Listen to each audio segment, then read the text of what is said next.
मरघट सोचते ही आपके मन में क्या आता है? चिताएं, नदी का किनारा। इस पर एक कालजयी रचना है जो आपके सामने लेकर आया हूं, शिशुपाल सिंह शिशु की वो मरघट कविता जो आपको रोमांचित कर देगी। सुनिए। नदियों का तट जहां बहुत से गांवों का पनघट है, वहां बहुत से गांवों का मरघट भी नदिया का तट है। कहीं पहुंचते हैं प्यासे घट, जीवन रस पाते हैं। कहीं पहुंचते हैं सूने घट, स्वाहा हो जाते हैं। कितने घट प्यासे पहुंचे हैं जीवन रस पाने को, कितने घट सूने पहुंचे हैं स्वाहा हो जाने को। नदियों ने कुछ भी नहीं दिया है इन प्रश्नों का लेखा, केवल कोरी बही लिए है हरदम उसको देखा। उधर घटों को भरते भरते धारा नहीं चुकी है, इधर चिता भी जलते जलते अब तक नहीं बुझी है। विधना सृजन बंद कर दे तो विष्णु किसे पालेंगे, विष्णु जिसे पालेंगे उसको रुद्र न क्यों घालेंगे। रुद्र न घालेंगे तो फिर विधि का विधान क्या होगा, विधि विधान के बिना विष्णु का विश्वमान क्या होगा। उत्पत्ति पालन लय की गति में राग विराग बसा है, इसी त्रिवेणी के संगम पर विश्व प्रयाग बसा है।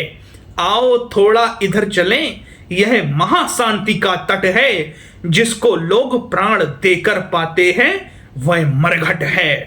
एकाकी लगता है लेकिन लगता नहीं अकेला, यहां बहुत ही खामोशी से लगा हुआ है मेला। गुमसुम धारा मूक किनारा दहा क्रिया के छाले, भस्म अस्थियां जली लकड़ियां टुकड़े काले काले। कई चिताएं बुझी पड़ी हैं, हाँ करती एक उजेला, यहां बहुत ही खामोशी से लगा हुआ है मेला। मानव घर में पैदा होकर धरती पर फिरता है, सागर में तिरता है नभ में मेघों सा घिरता है। सभी जगह जाता है लेकिन इधर न आ पाता है, आता है तो चार जनों के कंधों पर आता है।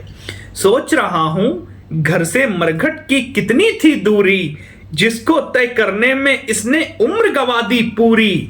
जहां जहां भी गया वहां क्या मरघट की राहें थी, मरने की तैयारी को क्या जीने की चाहें थी। इस दुनिया में 5 तितलियों के अनगिन पिंजड़े हैं, जिन्हें बहुत से हंस अनेकों रूपों में जकड़े हैं। अखिल गगनगामी पंखों में बांधे 10-10 पत्थर, सीमा में न समाने वाले सीमाओं के अंदर। बंधन के माथे पर अपने मन का तिलक किया है, बहुतेरों ने अपने को ही पिंजड़ा समझ लिया है। सोच रहे हैं रंग महल ये कभी न छूट सकेगा, ऐसा डाकू कौन यहाँ है जो हमको लूट सकेगा। किंतु सुरक्षित रहन सहन के साधन दृढ़ से दृढ़तर, हरदम हाजिर रहने वाले ढेरों नौकर चाकर। सावधानियों का कितना ही जोड़ा जाए मेला, सभी झमेले छोड़ अंत में हुड़ता अंश अकेला। सबको मरना अकेले ही है, किसे पता आने वाले को, किसे पता जाने वाले को आना भी पड़ता है, लेकिन आने वाले को तो जाना ही पड़ता है। हंस उड़ा तो फिर पिंजड़े की कीमत खो जाती है, इसी जगह पर दीवाली की होली हो जाती है। देखत वो जल रही चिता धरती पर धू धू कर, कहां गए वे पलंग और वे सैया के आडंबर। हाथों हाथ उठाने वाले इतना ही कर पाए, नाड़ी छूट गई तो घर से मरघट तक ले आए। जनक और जननी के चुंबन, भैया के अभिनंदन, पुलकन भरी बहन की राखी, तिरिया के आलिंगन, पास पड़ोसी पुरजन परिजन इतना ही कर पाए। नाड़ी छूट गई तो घर से मरघट तक ले आए। नगर सेठ के नगर पिता के बहुत बड़े बेटे हैं, मगर लकड़ों के नीचे चुप होकर चित लेटे हैं। सह न सके सिर दर्द कभी, उपचार बहुत करवाए, आज किसी धनवंती के कल कौशल काम न आए। जाड़े के मौसम में घर पर जेठ बुलाने वाले, हीटर को दहकाकर कमरे को गरमाने वाले, ठंडे होकर ईंधन बनकर अर्थी में लेटे हैं। धन वाले के बल वाले के बहुत बड़े बेटे हैं। स्वर्ण भस्म को खाने वाले इसी घाट पर आए, दाने बीन चबाने वाले इसी घाट पर आए, गगन ध्वज फहराने वाले इसी घाट पर आए, बिना कफन मर जाने वाले इसी घाट पर आए। सिरहाने से आग लगी, केस जले पलछिन में, लोहित जिभ्याओं सी लपटे। सिरहाने से आग लगी, केस जले पलछिन में, लोहित जिभ्याओं सी लपटे सारे तन में। झुलस झुलस कर खाल जल रही, फबक फबक कर चर्बी, सिकुड़ सिकुड़ कर मांस जल रहा, चटक चटक कर हड्डी। लपटें उठ उठ कर पंच फैसला अपना सुना रही हैं, जिनकी थी जो चीज जहां की उसको दिला रही हैं। बूंद सिंधु को, किरण सूर्य को, सांस पवन को सौंपी, शून्य शून्य के किया हवाले, भस्म धरणी को सौंपी।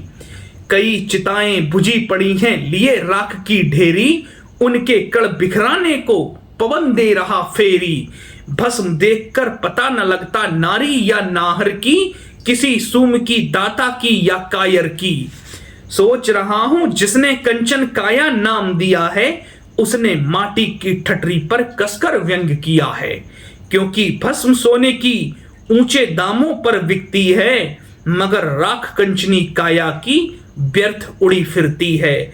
परम धाम में ऐसे ही आचरण हुआ करते हैं, वैश्य नर के सर्वस्वा हवन हुआ करते हैं। और ठीक भी है, दुनिया से कोई अगर ना जाता, अपनी पाई हुई वस्तु पर चिद अधिकार जमाता, तो फिर अगला आने वाला बेचारा क्या पाता। कर्म क्षेत्र की चहल पहल का पटापेक्ष हो जाता। शायद इसीलिए नदियों के एक ओर पनघट है और दूसरी ओर दहकता हुआ मरघट है।